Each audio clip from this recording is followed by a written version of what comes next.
அனைவருக்கும் வணக்கம். நம்மள 99% பேருக்கு வழிபாட்டு தலங்களுக்கு போய் வழிபாடு செய்யறது வழக்கமாவே இருந்துட்டு இருக்கு. ஆனா இத பத்தி நாம என்னைக்காவது யோசிச்சு பார்த்திருக்கோமா? நாம கோவிலுக்கு போறது ஒரு வழக்கமா, இல்லைன்னா அதுக்கு பின்னால ஒரு ஆழமான அறிவியல் மற்றும் ஆன்மீக ரகசியம் ஏதாவது இருக்கா? நமக்கு மனசு கஷ்டத்துல இருந்தாலோ, ஏதோ பிரச்சனை இருந்தாலோ உடனே கோவிலுக்கு போகணும்னு நம்ம மனசு சொல்லுது.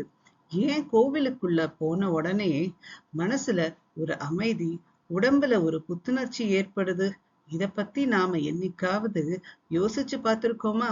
இன்னைக்கு இந்த வீடியோல கோவில் ஏன் சக்தி நிறைந்த இடமாக கருதப்படுது அப்படிங்கிற கேள்விக்கு ஆழமான விளக்கத்தோட பதிலை காண்போம். முதல்ல நாம கோவிலுடைய அமைப்பு எப்படி ஏற்படுத்தப்பட்டிருக்கு அப்படிங்கிறத பத்தி விரிவா பார்க்கலாம். இந்திய கோவில்கள்லாம் சும்மா கட்டப்பட்ட கட்டிடங்கள் கிடையாது. அவை ஆகம சாஸ்திரம் அப்படிங்கிற தெய்வீக கட்டிட கோட்பாட்டோட அடிப்படையில தான் கட்டப்பட்டிருக்கு. உதாரணமா மதுரையில இருக்கிற மீனாட்சி அம்மன் கோவில், இல்லைன்னா தஞ்சாவூர்ல இருக்கிற பிரகதீஸ்வரர் கோவிலை நாம எடுத்துக்கலாம். இது போன்ற பழமையான கோவில்கள் எல்லாமே குறிப்பிட்ட கணித, திசை மற்றும் சக்தி மைய கணக்குகளோட அடிப்படையில தான் அமைக்கப்பட்டிருக்கு. கருவறை எப்போதும் மைய சக்தி புள்ளியா இருக்கும். கோபுரம் விண்மீன் சக்தியை, அதாவது ஸ்டார்ஸ்ல இருந்து எனர்ஜிய ஈர்க்கிற வடிவத்துல இருக்கும். மண்டபங்கள் ஒளி அதிர்வுகளை பரப்பும் விதத்துல அமைக்கப்பட்டிருக்கும். அதனால கோவில் ஒரு ஆன்மீக ஆற்றல் நிலையமா மாறுது. அடுத்ததா நாம கருவறையோட தெய்வீக காந்த சக்தியை பத்தி தெரிஞ்சுக்கலாம். கருவறை, அதாவது கர்ப்ப கிரகம் அப்படிங்கிறது கோவிலோட இதயம். அங்க பிரதிஷ்டை செய்யப்பட்டிருக்கிற சிலைகள் எல்லாம் சாதாரண கல் கிடையாது. பிராண பிரதிஷ்டை மூலமா சிலைக்கு உயிர் சக்தி ஊட்டப்பட்டிருக்கு. மந்திரங்கள் மூலம் அதுல ஆற்றல் நிலை பெற்றிருக்கு. அங்கு ஒளி, ஒலி, மனம் எல்லாமே கட்டுப்படுத்தப்பட்ட சூழல்ல இருக்கும். அதனாலதான் கருவறைக்குள்ள நுழையும் போது உடல்ல ஒரு அதிர்வை நாம உணர்றோம். அடுத்ததா மணி ஓசையில இருக்கிற அறிவியலை நாம தெரிஞ்சுக்கலாம்.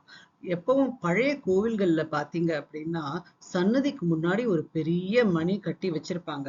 இப்ப புதுசா கட்டப்பட்டிருக்கிற நம்ம ஏரியால இருக்க கோவில்கள் எல்லாம் மணி இருக்காது. ஏன்னா அங்கெல்லாம் ட்ரம்ஸ டிஜிட்டலைஸ் பண்ணி வச்சு மியூசிக் மாதிரி போடுவாங்க. அதை பத்தி நான் சொல்ல வரல.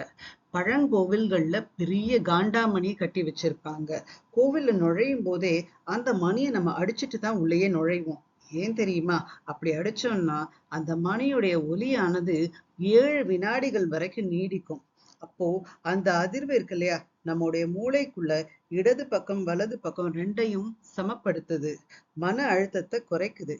இதனால மனம் தியான நிலைக்கு போக தயாராகுது.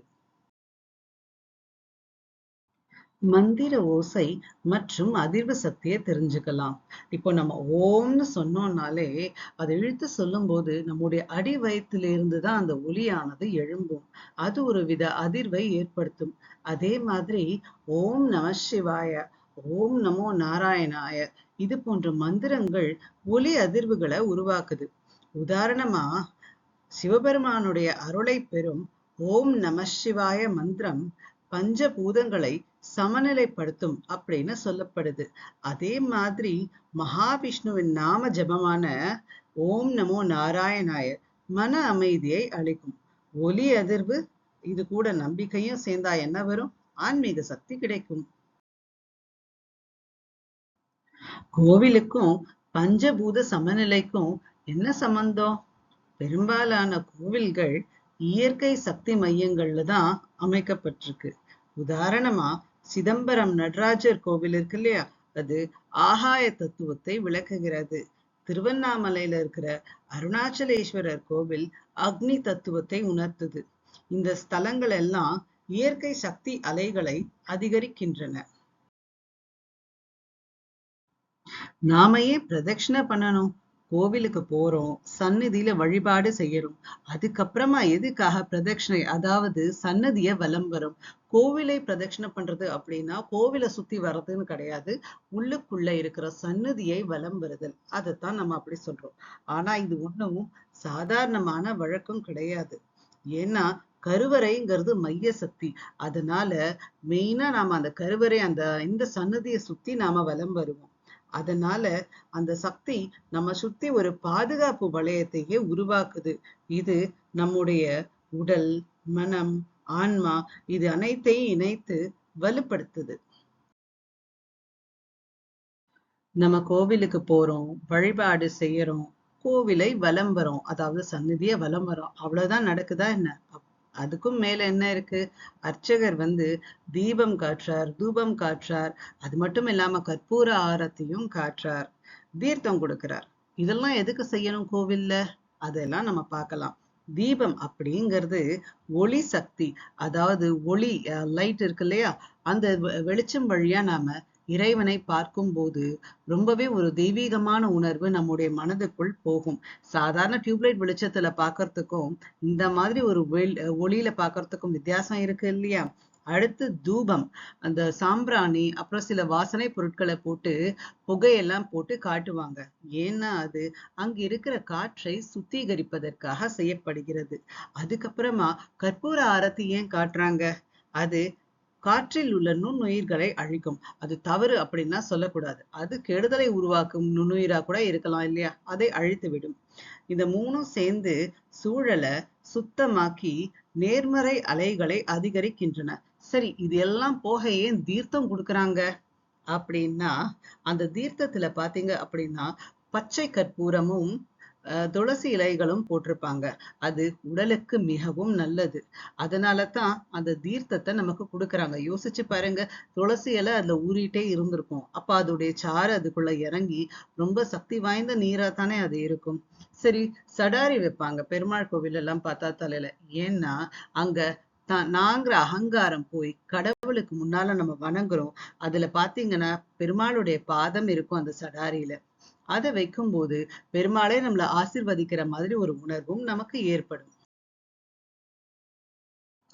பக்தி மற்றும் மன ஆற்றல்களின் சக்தி தான் கோவில். ஒரு இடம் சக்தி வாய்ந்ததா மாறத்துக்கு காரணமா இருக்கிறதே அங்க சேரும் மக்களின் எண்ணங்கள் தான். ஆயிரக்கணக்கான மக்கள் தினமும் பக்தியோட பிரார்த்தனை செய்யறாங்க கோவில்ல. அந்த நல்ல எண்ணங்களோட அதிர்வு அங்க தேங்கி அந்த இடத்தையே சக்தி மிக்கதா மாத்துது. கோவில்ங்கிறது வெறும் கட்டடம் கிடையாது. அது ஆகம அறிவியல், ஒலி அதிர்வு மையம், இயற்கை சக்தி தளம், பக்தியின் திரட்டு சக்தி, இது எல்லாத்தையுமே இணைக்கிற ஒரு ஆன்மீக மையம். அதனாலதான் கோவில் சக்தி நிறைந்த இடம் அப்படின்னு நம்மோட முன்னோர்கள் கூறியுள்ளனர். இந்த வீடியோ உங்க எல்லாருக்கும் பிடிச்சிருக்கும்னு நான் நம்புறேன். மறக்காம லைக் பண்ணி, சப்ஸ்கிரைப் பண்ணி, ஷேர் பண்ணிடுங்க. அடுத்த வீடியோல இன்னொரு ஆன்மீக ரகசியத்தோட உங்களை சந்திக்கிறேன். அனைவருக்கும் நன்றி.